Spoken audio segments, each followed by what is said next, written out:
Good morning, Boating Banter fans. Captain Larry here with chapter 57, I believe it is. Come on board. I get requests from time to time about pontoons, and today we're going to do pontoons. I've been working on the entire pontoon. I have two pieces left I wanted to keep for videoing. Two more difficult pieces that I think will be good learning pieces. Today we're going to do an inside curve backrest, and with a hold down strip needed for the bullnose top we have here. And tomorrow we'll do a regular cushion with a bullnose front where we need to put a hold down. We really haven't done hold down strips in the previous videos, so today we're going to get that done. Hope everyone's been well. So let's get started here. The owner wanted to keep the logo. So what we're going to do is we're going to keep the green stripe, and we're going to keep the gray stripe. And we're going to replace the white there, and the brown bottom, and the white piping. So as I always recommend, identify the pieces where they belong. What I do here is I've numbered the top white bullnose pieces as 1, 2, 3, and 4. The critical thing is you'll see when we pull these apart that they're cut. They have to be cut and really pre-formed for the curve. Otherwise you'll never get it to lag. So like I say, it's good to identify them, and we'll get cutting on these and pull it apart and see where we go. Okay, everyone, welcome back. So I got everything cut out now, and I suggest we start at the top. I had just one addition here. I've got some questions about when we take apart for our templates for the old vinyl. Should we use a seam ripper or a scissors? And I highly recommend just doing scissors. Number one, it's twice as fast, and so it makes it better. And even when you're saving other pieces of vinyl, you really don't want to save the old vinyl where it's been punctured with the needle and the thread, because it's the weakest part. So you want to cut that off anyway. So scissors is the way to go. Okay, now we put our pieces back to where they are, and I want you to notice the good thing about the foam will give us a guide from the old seam where it should be. So we lay these things out. What I suggest is we start from one side, and what we'll do is the end cap here, we'll put this on this is number 1, 1, 2, 3, and 4. We'll put this on number 1, and then what I do is I simply form it put it on the foam so it looks like about where it should go. And I make sure I have enough in the back for stapling. That looks all good. And when you cut your templates out, always leave the staple side. Now, let me just show you. I always identify the staple side, and I always make that 2 or 3 inches longer than it needs to be, because you sure don't want to get short on attaching when you're attaching it. And of course we'll be cutting it off later anyway. So we put the number 1 on, we put the cap on, so it looks like about where it should go. And then what I simply do is I take a pencil and we will mark the spot where I think they should join. Okay, let's bring this to the sewing machine.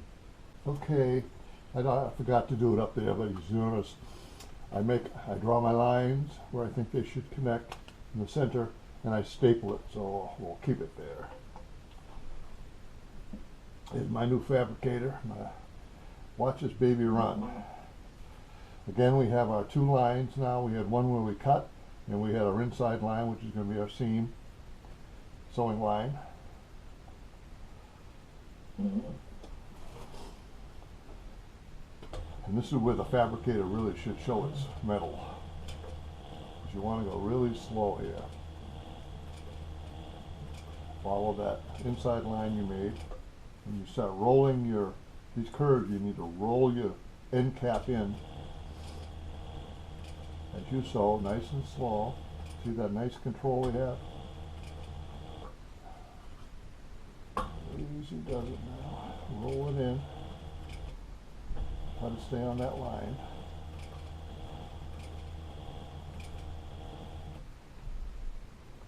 And now we should be able to go straight.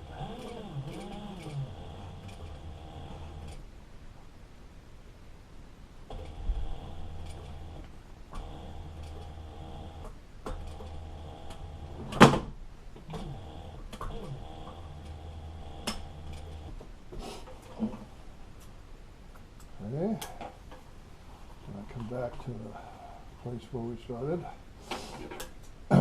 trim that off. I think this is a really good time to pull that staple out so we don't forget it.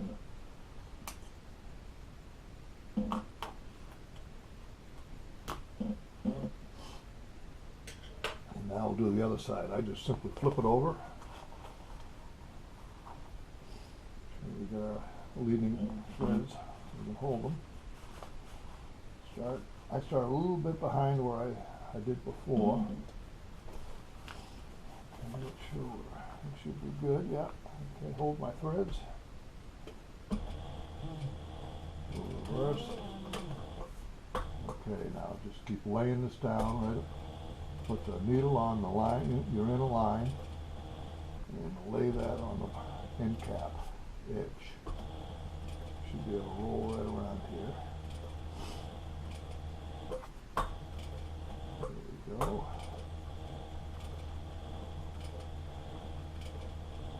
Nice and slow. Look at that control we have. Really makes this nice.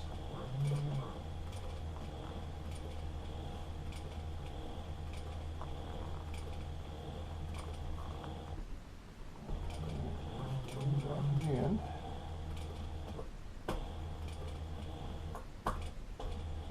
Reverse.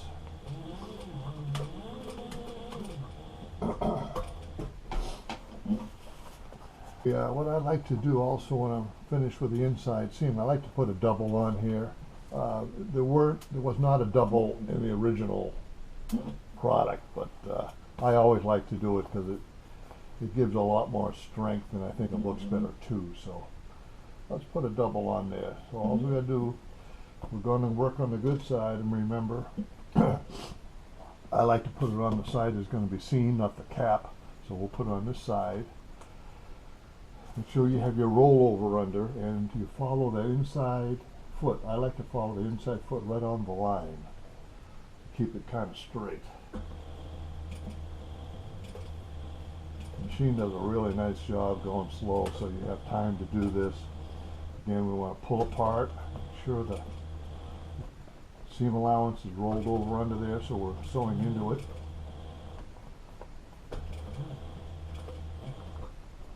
Nice and slow, you'll walk it right around here. So make sure it's there. Pull apart a little bit.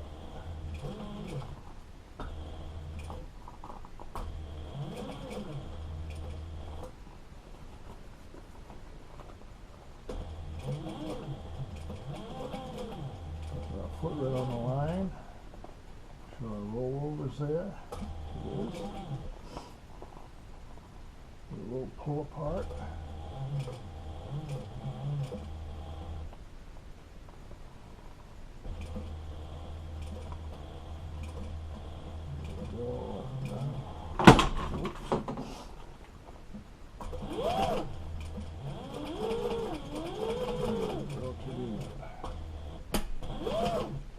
Reverse it.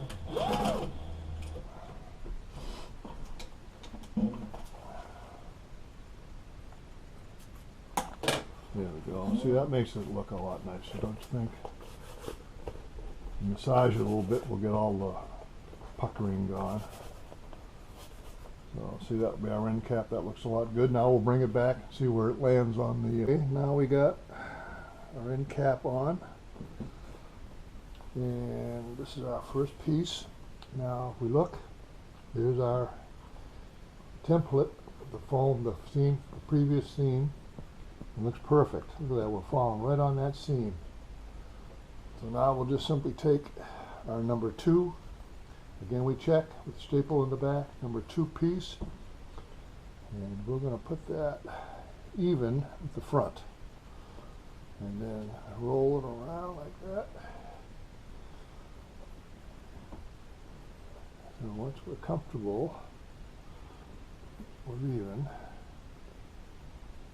so we're going to use our front piece as our anchor point. So rather than having to put a line up here, all we know is we're going to take that, so we roll it over so it's good face to good face. And we know that's where we're going to start, right here. So let's sew that, and I'll bring you right back. Okay, we've got number 2 piece on. And one other thing you should remember is when you're doing the double seaming, pick which way you want to go.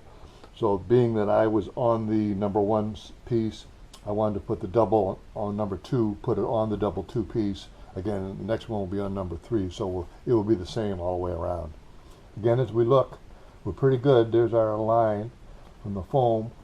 It looks like we're falling right on there, so we should be in good shape. So number 3, same process. We'll just flip it over, make sure our fronts are touching, and then we'll sew that. Okay, welcome back everybody. As you can see, we finished the same way. I just put 2, 3, and 4 on and double stitched them. Now I always start from that side, and the reason I do is you want to leave the final stretch, this most long straight stretch I should say. I'm going to leave that for the end, because what we need to do is we could have, our cuts could have been wrong, and what we want to make sure is when we put our end cap on here that it's going to be taut all the way around. A lot of times you'll find your vinyl may be hanging over 2 or 3 inches just because you left more seam allowance than the original. So that's what I did.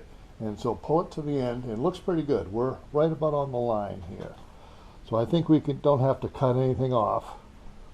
Again, and we'll line up our final cap. You see, this is a staple down period here. It goes right under there. So we want to make sure that that lines up well. And the front looks good. I think we can line it up just like that. And I think that's going to work. So I'll make my little mark here. And we'll staple it. Keep it from getting away.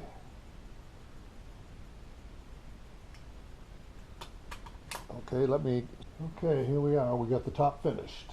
As you can see, I think I'll work on the bottom now. So I've laid out all the pieces, how they're going to go.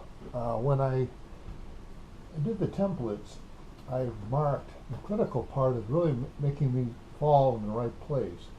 So I marked on here, for example, where this gray piece is supposed to hit. So there we go, and then we know that the white is going to go right there. And the corner pieces. So try to do that. Anytime you got transitions between colors and pieces, mark it on the master piece so you know where you're going to go. So now we'll just start sewing this together first and back. All I have done is sewn the front panel for the backrest on. You see, if I start at the top, put the piping on, and then I attached the gray, and then I attached the white, and then I attached the brown. Now I left the bottom and the corners off because we want to attach this to the bullnose top white we made, and then we'll be able to do our calculations and our close seams on the end. So we don't want to close the ends or the bottom end yet. So this is as far as we'll go. Let me just show you. This here was very hard. You're going from a transition from a piping, which is very thick, to just a double layer of vinyl. And I had a heck of a time getting that right. And it's really important to have the positioning right. So you want to make sure that you identify with witness marks where you want each one of these to start and stop. So I think we're about in the right position. So let's attach this to the top, and then we'll put it on the foam and see what we look like.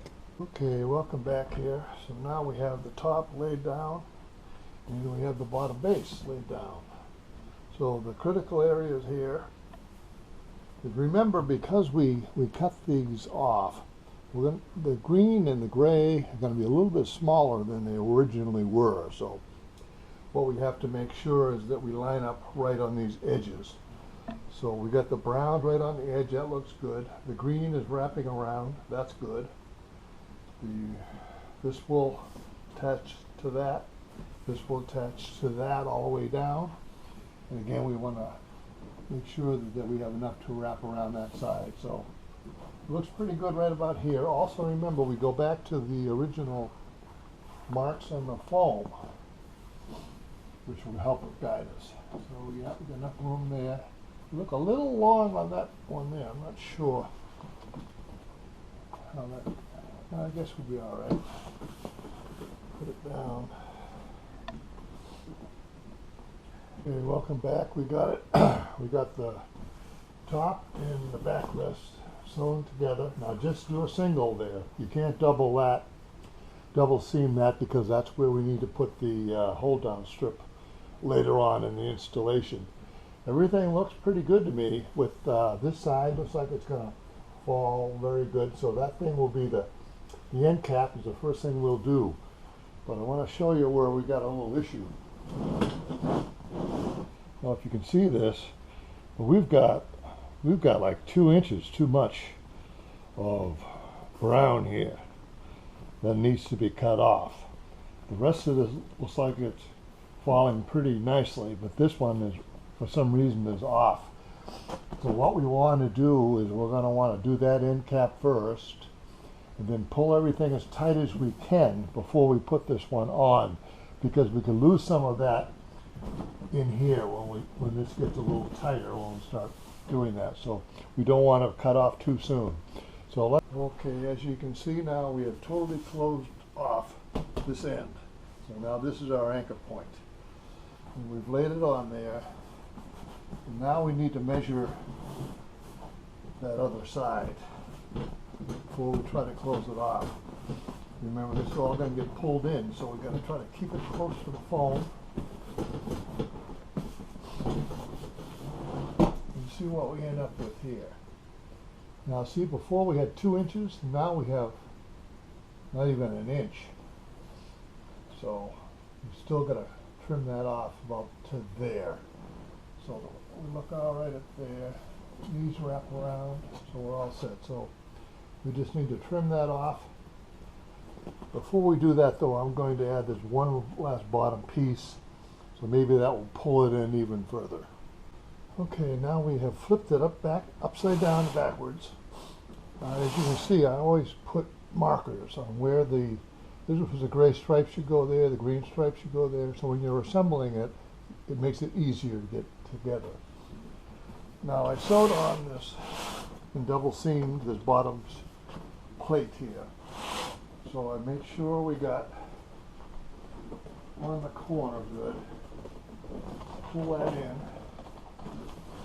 The big thing for checking that end cap over there will be making sure that this is where the curve centers right here. So we want to make sure that we're tight up against that.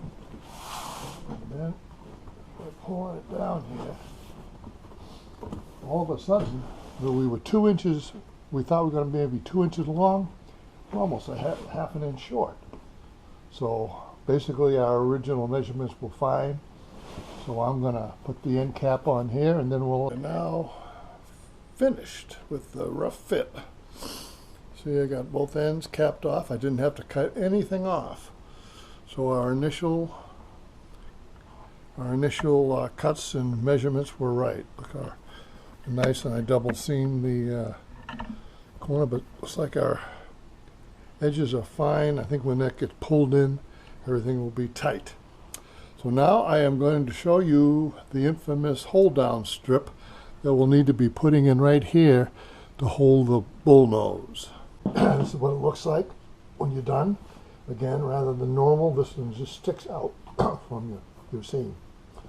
Okay, what we need to do is make our relief. This is the long stretch here, so that can be smooth. But once we start turning, so we'll just use these as our guideline. And we won't, once we had a seam, we'll make a cut.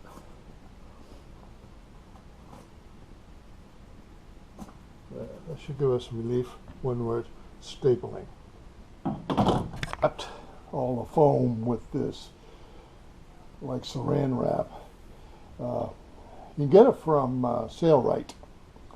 It's called foam wrap, I believe. Anyway, I put it on there because it's easier to adjust. It's more slippery than the foam. It's more easy to adjust the vinyl. Supposedly it's a water barrier too, but I've opened hundreds and hundreds of cushions and backrests, and they're all wet. They're all damp. Most of them do use some kind of plastic, but it's all jumbled up in holes in it and stuff. So I don't think if that is really not the good purpose for it. I don't think. So the way I like to do it is we pull our strip down, pull down strip, to make sure that we're even on both sides of the foam where we stop. We do that by our seam. And I like to pull these down. See, the foam is right there. I like to pull them down just below that foam.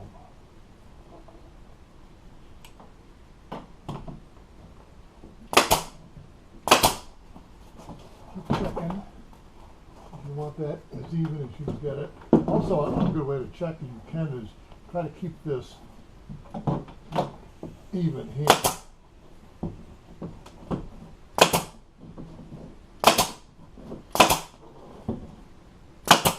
Okay, welcome back everybody. We are finished. I was going to show you the assembly, but it's pretty straightforward, and so I didn't think there was that much learning that we could be involved. As we showed, we put the tack strip, hold down strip in first. Then I just simply rolled the white bull nose over, and I started the center, and then I worked my way out. And a good point, we were talking about the seam, and as you can see, we got our seam landed right perfectly there. However, when I was putting it on, it didn't. It was about 1.5 inches too much. So you have a choice. You have to rip that whole thing apart and resew it. Well, what I simply did is I just put in some foam right there, and now you can see it works perfect. Nice firm corner with the stitch right on there. So that worked out great. So these are things you can do when everything doesn't work out perfectly, which it very rarely does. Came out really nice, I think. So anyway, next chapter we're going to do the cushion with the bull nose, and I'm going to get into a little more on the hold down strip, because we really kind of flew by it in this one here. So I think